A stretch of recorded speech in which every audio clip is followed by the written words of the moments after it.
তো যারা অনেক দিন থেকে অপেক্ষা করছিলে যে কখন ওয়েস্ট বেঙ্গল সিভিল সার্ভিস এর নোটিফিকেশন বেরোবে, এটা হচ্ছে যে West Bengal civil service executive এক্সামের নোটিফিকেশন বেরিয়ে গেছে।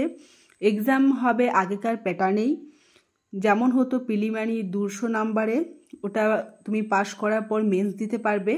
এখানে দেখো গ্রুপ 3-4টা ভাগে আছে, এ গ্রুপ, বি গ্রুপ এবং সি আর ডি। তবে নতুন একটা যেটা অ্যাড হয়েছে সেটা হচ্ছে ক্যাটাগরি ওয়াইজ কোয়ালিফাইং মার্কটা, যেটা আগের বারে ছিল না। তো এটাই অ্যাড হয়েছে। এক্সাম সেন্টার প্রিলিমিনারির জন্য তোমরা কোথায় কোথায় চুজ করতে পারবে সেটাও লেখা আছে। তবে ফর্ম ফিল আপ শুরু হবে তোমাদের 18 নভেম্বর থেকে এবং চলবে ডিসেম্বর অবধি। তো তোমরা পুরো নোটিশটা পড়ে একবার দেখে নাও। 9 ডিসেম্বর হচ্ছে লাস্ট ডেট।